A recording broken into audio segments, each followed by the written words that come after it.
Thank you, Sierra. Thank you, everybody, for coming. I'm Linda Richter, and I'm really pleased to meet with you guys today. I'm going to just give a brief introduction about our organization, and then I'm going to hand it over to Mithra to talk about some of the work that she and her team did with the benefit of the Upswing funds. So just a little bit about Partnership to End Addiction. I guess I could, yep. So basically our mission is to transform how our nation addresses addiction, which is a big mission.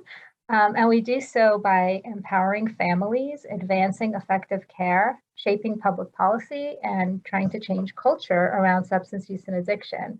And partnership is in our name, and it's really in the spirit of everything that we do. Families are at the core of all our work. And we partner with healthcare and social service providers to help them improve their practice and services for families. We partner with schools and communities by providing training and resources. We partner with other researchers and do our own research to advance the field. And we work with policymakers to change the way that substance use is addressed in our nation. Let me just advance this. Mithra, can you advance the slide for me? Thanks. So just real quick about some of our resources.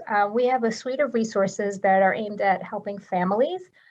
We have a helpline, which provides support, guidance, and resources by bilingual helpline specialists.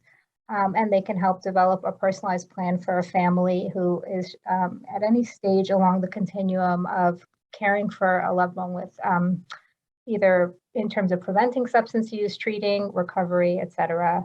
Our website is a great resource for science-based information about all things related to substance use and addiction. We have guides, ebooks, videos, reports.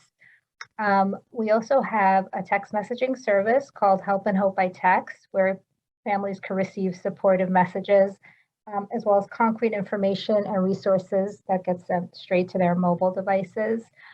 We have e-learning platforms, which are self-paced courses that provides a playbook for how to handle youth substance use and offers parenting tools and strategies. We have a peer parent coaching program where parents work one-by-one over the phone with a peer parent coach who has been through the process and can relate to what a family member might be experiencing with a loved one who is struggling with substance use. And we have an online support community, which are live online gatherings that are hosted by the peer parent coaches and offers support and connection.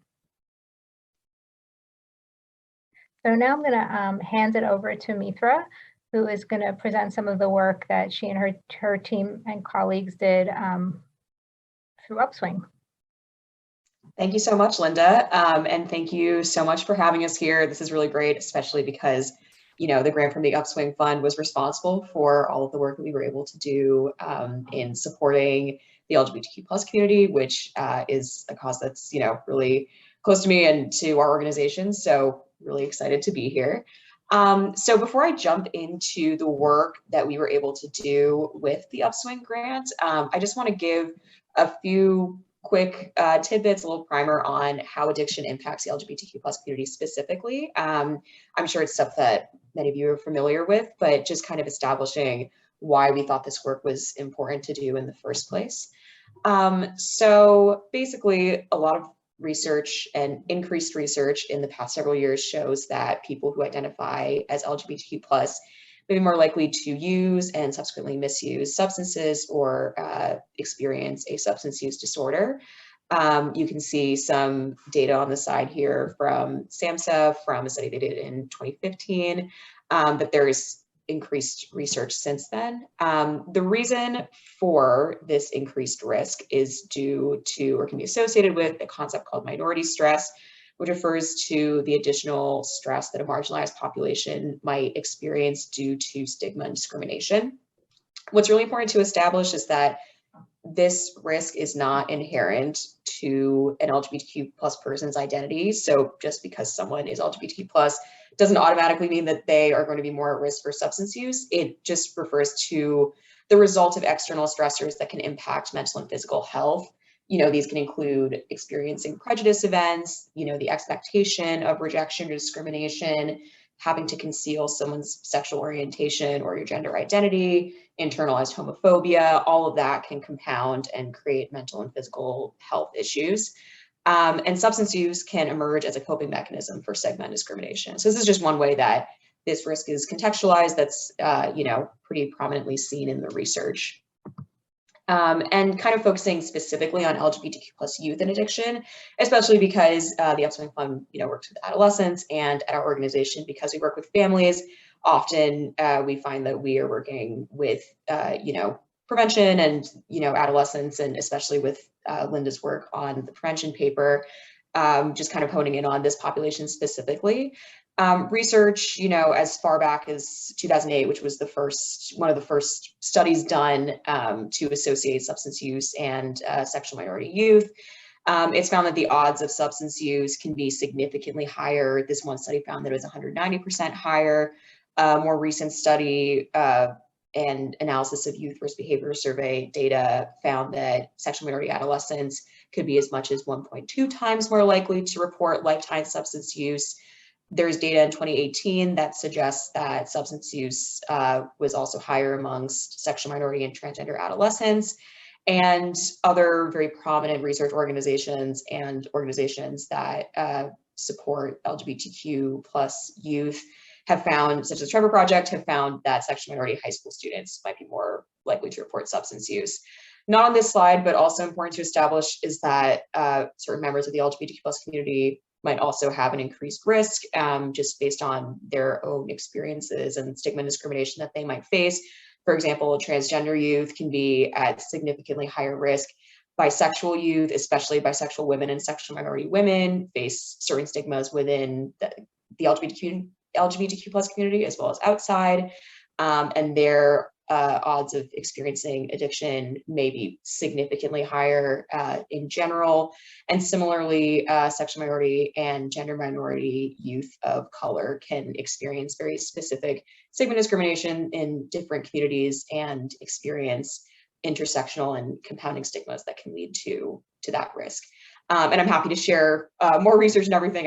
We've done a lot of work on this. So, but that's just kind of a little overview of why this increased risk might exist and why we thought it was important to create resources specifically surrounding the LGBTQ plus community and substance use. And please feel free to drop in the chat if you have any specific questions on that. So with that, I can get into the resources that we were able to establish for the LGBTQ population and their families as a result of the generosity of the Upswing Fund. The partnership has a strong commitment to diversity, equity, inclusion, and belonging.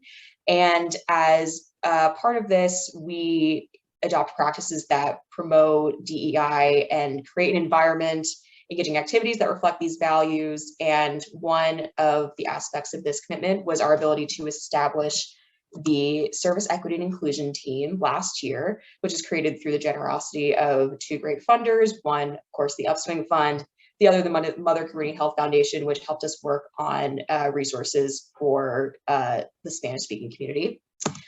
And through the Upswing Fund, we were able to target 4 areas to expand and enhance to create resources and services specifically for LGBTQ plus populations, which included our website, drugfree.org, our automatic text messaging system called Help and Hope, our e-learning platform, which has trainings for providers, and our online support community that Linda talked about before. So I'll go through all of these in a little bit more detail, just so you can get a sense of what we were able to accomplish through our work with Upswing.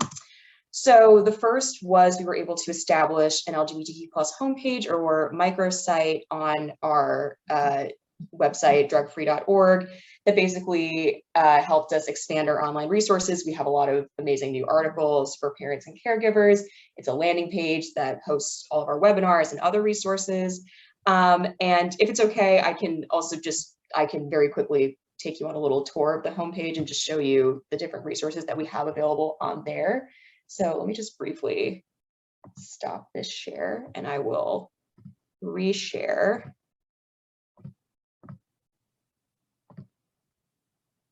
Screen. Okay, sorry. So this is basically what our website looks like. We have a few different sections here with information in it. So one on the importance of affirming your loved one and focusing on why family support and acceptance are so crucial and so protective for an LGBTQ young person. We have stuff on prevention, specifically protecting your loved one, understanding an increased risk, taking actions to help prevent substance use, and a section on getting help when needed. So if your LGBTQ loved one might need help or treatment for substance use disorder or substance use or mental health, it's important to just consider their specific needs. So helping find LGBTQ plus friendly treatment, looking at the role of faith in the family, considerations for medication as treatment and how that can impact youth differently. So we have a lot of really great resources there, and a lot of that we were able to create last year through our work with Upswing. We also have our section here on different online events, including our trainings, which I'll go into in a second, and that we have available as recordings on demand. So if you want to access any of that, it's really easy to do that. We have more articles that we've published through the year, especially we have a great brief with the Human Rights Campaign that we worked on. That's really great if anyone wants to check that out, and just additional resources that we like to connect people to for more specific help for organizations that work specifically with families and the LGBTQ plus community, as well as some information on what it means to affirm your child, because that's something that we focus on quite a bit. So yeah, just taking you through that really quickly. And again, it's thanks to the Upswing Fund that we were able to establish that page. So we're really proud of that. And I will, reshare my screen with presentation. And then speaking of our trainings that we were able to do, we did a series of 3 trainings for clinical providers that focused on addiction in the LGBTQ plus community, and specifically working with families and youth in different forms of family therapy. So in our first module, we just talked about an introduction to addiction in the LGBTQ plus community. So kind of an expanded version of what I talked about at the beginning of this presentation, and how family support is so crucial, and just kind of an overview of the landscape of treatment and stigma and all of that. In our second module, we talked about the use of CRAFT in LGBTQ plus populations. CRAFT is community reinforcement and family training, so honing in on that specifically.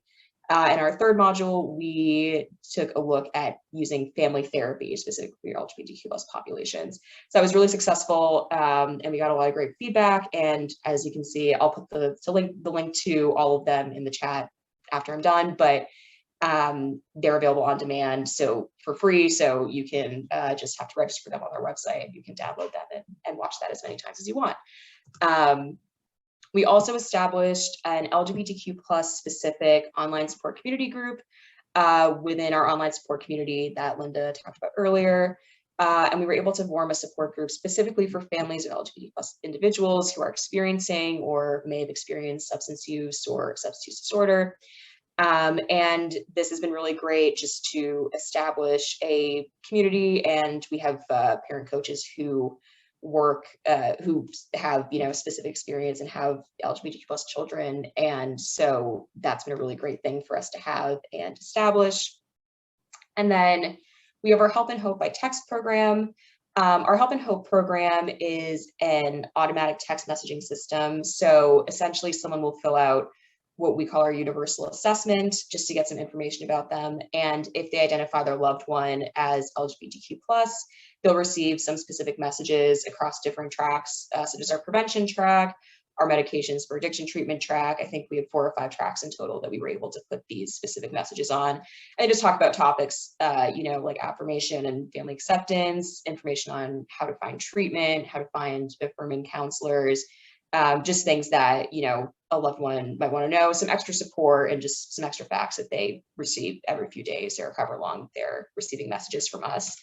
And we were also able to create a targeted LGBTQ+ assessment on this universal assessment that we established. So we included a few new questions, such as how does your loved one describe their gender? what's their sexual orientation, as well as a question on how accepting the person filling out the universal assessment is of their loved one's sexual orientation or gender identity. This last question enabled us to send some more specific messages about the importance of affirmation and acceptance to people who, just might need to hear it a little bit more, or just might need some more, specific support in that area. So that's something that we were really happy to be able to do, and it's helped us gather a lot of data, especially on, who's using our resources, and also enable us to provide those more targeted resources for them. And similarly, when someone fills out the universal assessment, they'll receive some immediate personalized feedback and guidance. So just some blurbs and links to resources that they're able to access. So if someone filled out the universal assessment, identified their loved one as LGBTQ+, they'd receive some specific information on protecting their LGBTQ loved one, how to get involved in the LGBTQ+ community. So that's just another nice thing that we have that someone can access before they even receive any text from us, which is great. And then just kind of closing out, and talking about our results and our grant deliverables, we were able to increase our traffic to our LGBT+ resources by over 2,000%, which doubled our initial grant goal, drove over 19,000 unique viewers to the site. We increased the number of family members of LGBT+ youth who we serve to be 10% of our total contacts across the organization. So across Helpline, Help and Hope, which was really great. We were able to share the training modules with over 100 providers, resulting in, almost 200 registrants, 96 live attendees, and so far we have over 60 people who have viewed it on demand, but that number keeps growing, which is really great. And we were also able to create a marketing campaign that targeted family members of LGBT+ youth. We reached over 83,000 people, and over 4,600 people clicked on and went through and accessed our homepage, which was really great. So we were definitely excited to, be able to have these results and surpass our grant goals. I see that, Sarah, you asked if the trainings are open to non-clinical providers as well. Yes, they're open to anyone. Anyone is able to access them and view them. Just especially the second and third trainings on craft and family therapy might be a little bit more specific to someone who does work with families. But if you, kind of generally like work with families or LGBTQ youth, I think you would probably find it helpful and hopefully interesting. So that's pretty much all I have for what we did with our fund from the Upswing Foundation. Again, thank you, Upswing, so much for all of this. It was so gratifying and amazing to work on. And before I toss it over to Linda for talking about an earlier and broader approach to prevention, I want to open it up and see if anyone has any questions specifically about the work that we did with Upswing or LGBTQ+ populations and addiction. Thinking about, how does family support show up in your work with underserved adolescents or minority adolescents? Feel free to ask away.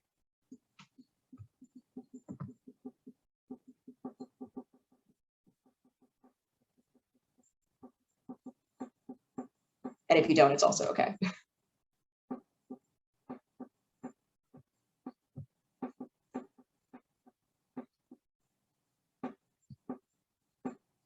Okay, great. Well, I can just toss it over to Linda for now, and then if anyone has anything that they want to ask, or we can talk about afterwards, that also works. Great. Thank you, Mithra. If along the way someone does have a question for Mithra, we can always send it right back to her. And we'll have time at the end, I believe, for some questions and answers. Let me just see if I could. Okay, so I'm going to shift gears a little bit. We recently, this work that Mithra was talking about, let me just move ahead there, talks about the LGBTQ+ population specifically, but really to more effectively prevent substance use in that population, as well as among adolescents of color, economically disadvantaged youth, and really all young people.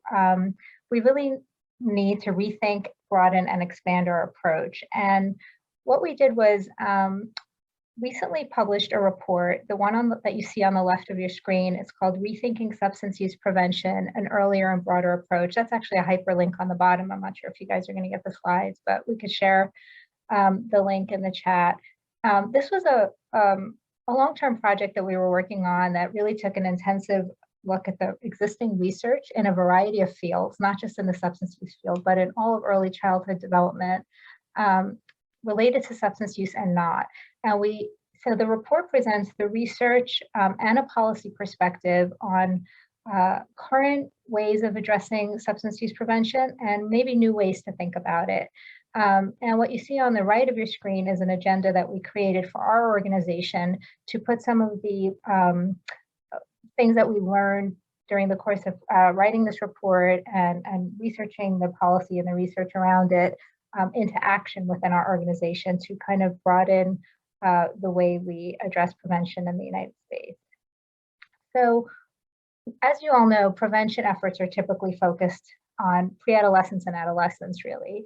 And there's good reason for that. Adolescence is a period of intense brain development, quite transformative. And that's really a good thing, because what this intense brain development does is it allows youth to take risks so that they can encounter new experiences, learn from those experiences, and then be better prepared for what they're going to confront in adulthood. So it's a very adaptive process, this risk-taking that some of us kind of fear as adults, but it's really actually quite adaptive. The problem is that the risk-taking developing brain or adolescent is not yet equipped with all the cognitive controls that are needed to rein in what could end up being some potentially harmful behaviors. So that's the reason why adolescence is the developmental stage that's really most vulnerable to starting to engage in substance use and experiencing the consequences. And we do know from years of research that substance use during adolescence can produce changes in the structure and the function of the brain, and those can persist into adulthood, and those underlie addiction. So some people you might have heard some people talk about addiction as a pediatric disease, because it really, the groundwork for it is really laid in childhood and adolescence. Our research and that of many others has shown that the consequences, and primarily when I talk about the consequences here, I'm talking about the likelihood of developing a substance use disorder or addiction, are significantly more severe the earlier a person starts using any kind of substance. So here you see two graphs. The one on the left is the risk of developing an alcohol use disorder. The one on the right is the risk of developing a marijuana use disorder. And you really see that the later a person initiates or starts using the substance, the lower their odds are for developing addiction. So what's the current state of adolescent substance use? This is just a brief glance at the most current data, which comes from one of the main national surveys that we have, which is the Monitoring the Future study that looks at 8th, 10th, and 12th graders. As usual, alcohol, nicotine, and marijuana are the top substances that youth use. Those are the ones that are either have been legally available or becoming legally available to adults, so they're more available to kids for that reason, and other illicit drugs, which are used less frequently, but still at a concerning rate. So contrary to most presentations, when we talk about adolescent substance use, which are quite depressing, there are actually a lot of encouraging trends in recent years that I think are really worth highlighting. Research has shown that a growing number of young people in the United States are not using any kind of addictive substance, nicotine, alcohol, or other drugs. And you see this trend from the 70s till around now, increasing significantly of non-use of substances. And this is just another one that's looking at past year illicit drug use, which again, the rates for that are lower than for other kinds of substances. But you see over just the past year, rates among 8th, 10th, and 12th graders are down significantly from 2020 to 2021. Now, again, there's COVID, and there's a lot we can talk about for why rates have potentially gone down during that year, some of which may have been, you could probably attribute a little bit of it to methodological issues. The way they conducted the survey was slightly different because of COVID. However, other research has shown that this seems to be a real effect. And just real quickly, there were some silver linings to the COVID pandemic, which were kids were at home and not as much with their peers. They were under more supervision from their families.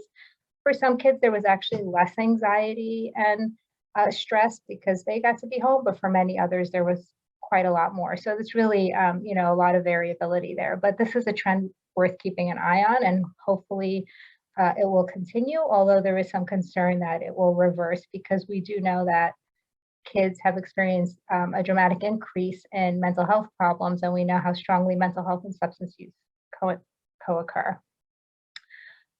So that's kind of the current state of adolescent substance use. So the good news, again, is that the rates of not using are increasing among kids. Rates of use are declining. We as a society have a more nuanced and health-based view of addiction than we have in the past, and a more multifaceted approach to how we prevent substance use. It used to be that we would just kind of scare kids or tell them not to use, and now we have a better understanding that we need a more holistic approach. The bad news is the rates are still too high. I mean, you have about a third of kids still using a lot, substances. And we also know that even though overall the numbers might be lower, those who are using tend to do so in highly risky ways and in excessive and intense ways. We also know there's this youth mental health crisis that we are concerned about that might end up increasing rates of substance use down the line. And we also know that, at least I know it as a parent, that a lot of parents and family members feel quite overwhelmed and helpless in the face of a lot of influences in society that promote substance use as sort of fun, healthy, risk-free, and it's quite concerning. So what are some of the limitations to current approaches to prevention? Overall, the current strategy is to mitigate or minimize the risk factors and strengthen the protective factors on the individual level, on the family level, and on the community level. But if you really take a sort of global look at traditional approaches, what we find is that most, again, not all, but most focus on reducing risk and not as much on promoting health and resilience. Most target the child and not as much the parents, the schools, the communities, and the other adults that surround the child. Most efforts begin in late pre-adolescence or adolescence rather than in early childhood when the seeds of risk and resilience are planted. And we also know that most initiatives address only a small portion of the factors that are relevant to predicting substance use in adolescence and do not really address the broader social determinants of risk and protection. So the focus is kind of too narrow in many cases. We focus on risk, which obscures the importance of positive and protective development. And I'll just say one thing here, which is it's amazing, even in cases where a child has a lot of risk factors in their life, a small change, an introduction of a really good protective factor, it could be a mentor, we could talk more about these later, a close relationship, something positive could really change the trajectory for that child. So it's really important to focus on the protection as well. The focus is too narrow also because we tend to focus on the individual risk, and less so on the broader social and structural context that the child lives in. Again, we put a lot of the burden on parents and schools to do prevention, and we don't really put as much on broader influences, things like policies that could really protect children. Just quick example, you can have a great program in the school, you can have a really attentive family, but if the child walks out of the door of their house or their school and their neighborhood is flooded with advertisements and marketing for vaping, for alcohol, for marijuana, then we really just not help that family or that community or that school. It's just really problematic. So we need to think broader in that sense. And this is a little controversial, but we really have very much strongly emphasized using only evidence-based programs, which are important. But if you think about how you get the evidence, it's by doing studies that can measure the outcomes, and those typically occur over a short period of time. And what we're really looking for effective prevention is kind of like a non-event. You're hoping that all the good things you're doing to the child won't show up in the form of substance use. They'll just kind of live their lives. And it's very hard to measure that kind of non-event, and it's very hard to do so over the long term. So we kind of want to think a little more broadly about interventions that are based in the research and that make a lot of good sense that we can give a try to. Oops, sorry. We also have to start earlier. So substance use prevention strategies really are kind of insular. We don't learn enough from the other fields of child development that are all interested in the same or parallel risk and protective factors. So if you're an organization that's interested in reducing child poverty or increasing child literacy or family cohesion or social emotional health or learning or mental health, the risk and protective factors really parallel those of substance use prevention. During the course of working on this report, we've really come to learn that there's so much great information in those other fields that the substance use field may not fully take advantage of. If we target early development, we can really minimize those foundational risk factors before they become entrenched and compounded, and we can also bolster protection for those kids who are at a disadvantage. Interventions that minimize risk in early childhood give substantial protection against future substance use. And they also really relieve the burden on what we now have, which is a whole system aimed at preventing substance use during adolescence. So you're waiting till the kids get to middle school or high school to throw all these interventions at them. And the more we do early on, the less that we will have to do with kids once they're at that very vulnerable stage, which may be too late. So we know a lot of you, I'm sure, have heard about adverse childhood experiences, which are basically early incidents of stress or trauma or disadvantage that can lead to brain development that puts a child at increased risk for substance use. And here's a list of some of those things that ACEs refer to. And we also know that their effects are often intergenerational. So if a child is exposed to adverse childhood experiences, they then grow up, have their own children, and those kind of get transferred down the line from generation to generation unless there are effective interventions. So the way we were kind of envisioning or thinking about this is that there's kind of a cascade of risk and protection. So risk factors in infancy or even in the prenatal phase can then lead to risk factors in toddlerhood, which interact to lead to risk factors in childhood, adolescence, and so on. So for example, prenatal, we know there's a ton of research that a child who's exposed in utero to alcohol, to tobacco, to drugs, have an increased risk of developing a substance use problem later on. So really we have to think much, much earlier than we are currently.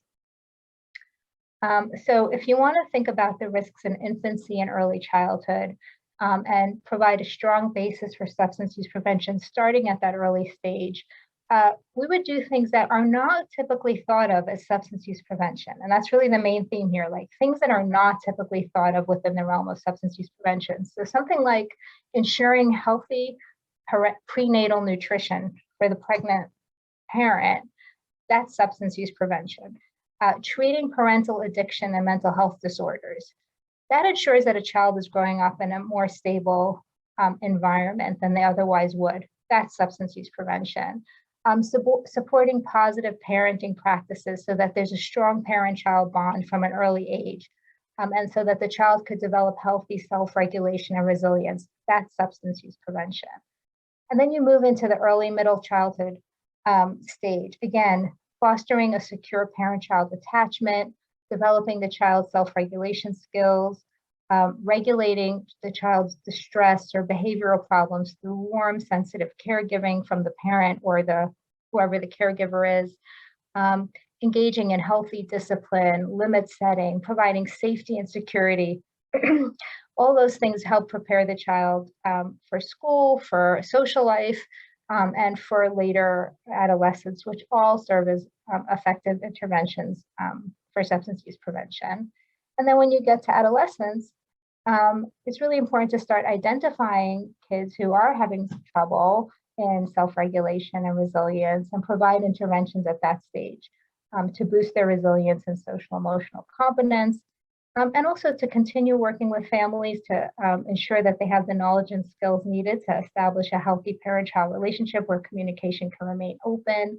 And all these things help prevent substance use.